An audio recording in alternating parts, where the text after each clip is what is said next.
Hey, my name's Will.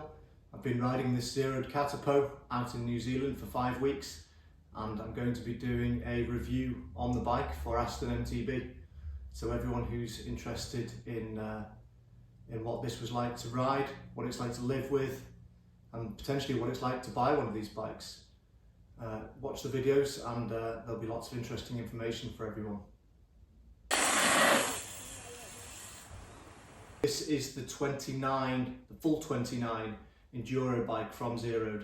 So we've got full carbon frame, 9-speed pinion gearbox, belt drive, got Fox 36 factory fork up front, got the X2 float factory rear shock, we've got Stan's wheels, we've got, not these tyres, Vittoria Mazza is what the bike came with. There's a reason why they were changed, so I'll get to that later on in the video.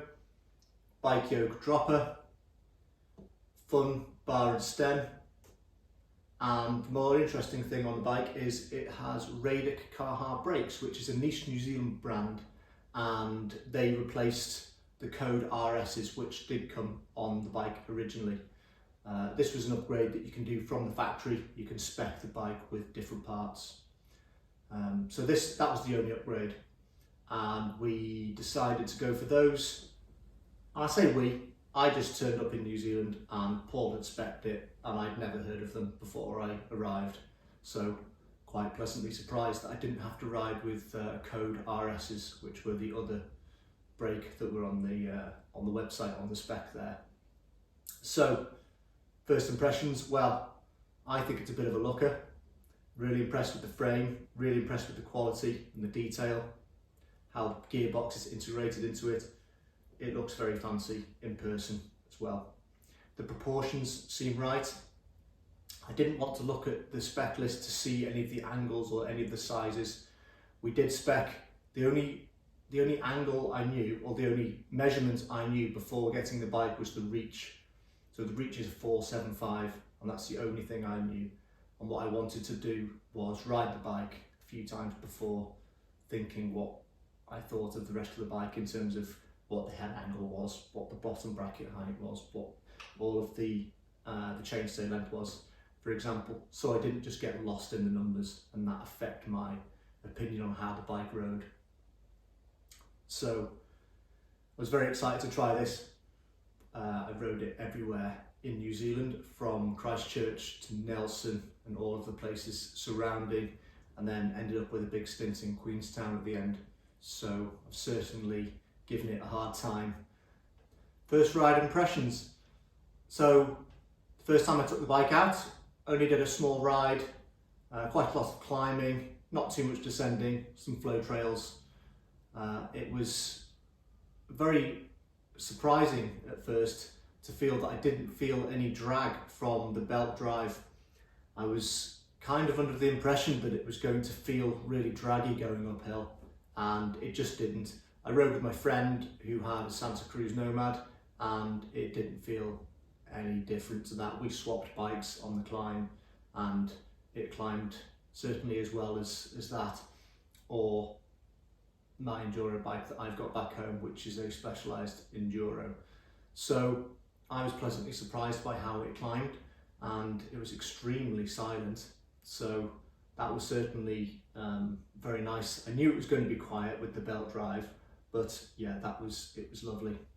Certainly took a bit of getting used to the grip shift, because you've only got 9 gears, so the ratios are different. The range is the same from 1st to 9th, but in between is slightly different. And you've got to slightly let off the power on the cranks in order to get it to shift, because otherwise you find yourself just pushing the grip shift or pulling the grip shift and it not quite doing anything and it not quite changing gear. So as you're pedaling around, you've just got to lift ever so slightly, and then it will just go into gear. So that does take some getting used to, because it is exactly the opposite of what I've done my entire life when changing gear. So that was definitely something to get used to. But I was very pleasantly surprised by the fork and the shock. All I'd done was set up the sag and put all the adjustment in the middle for the compression and the rebound. And yeah, just rode a few trails at Christchurch Adventure Park, and it was absolutely delightful. So it was very, very smooth, very quiet, and some of the trails are quite rough and rocky, as typical trail centre stuff is, and there was just no noise from the bike whatsoever. So that was excellent. It did come with Vittoria Mazza tyres on it, which are a trail casing tyre. And I can only think that they put a trail casing tyre on an enduro bike just to save weight. That's the only reason why, because the casing unfortunately was paper thin, and I did slip a tyre third run in, and it was only on a blue run. So it was not something that I was doing too much for the tyre. So that was unfortunate, so had to replace a tyre basically on day one. So in the future, I think Zerode probably shouldn't be speccing that type of tyre.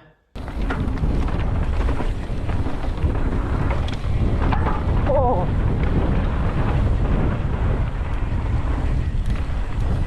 Quite flatted here. Matt, have you got a pump? I've flatted. I dinged the rim on that. Fuck's sake. This is why I run into it. Fuck. On the higher end model, they do spec Maxxis tyres, so potentially that's something for them to look at. Or even the Vittoria Mazza Enduro or downhill casing tyres, because I was very impressed with the grip on the Vittoria tyres.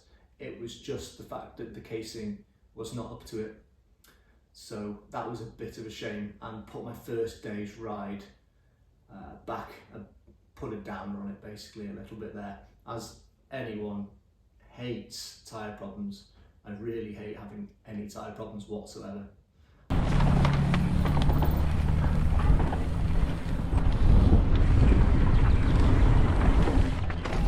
Holy fuck.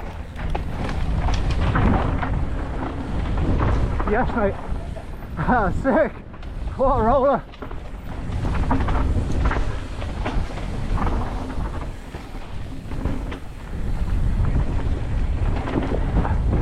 Yeah.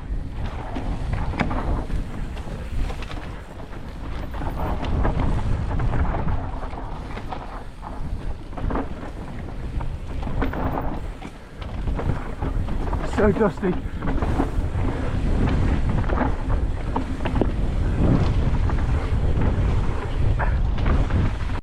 I also noticed on my first ride how playful the bike was.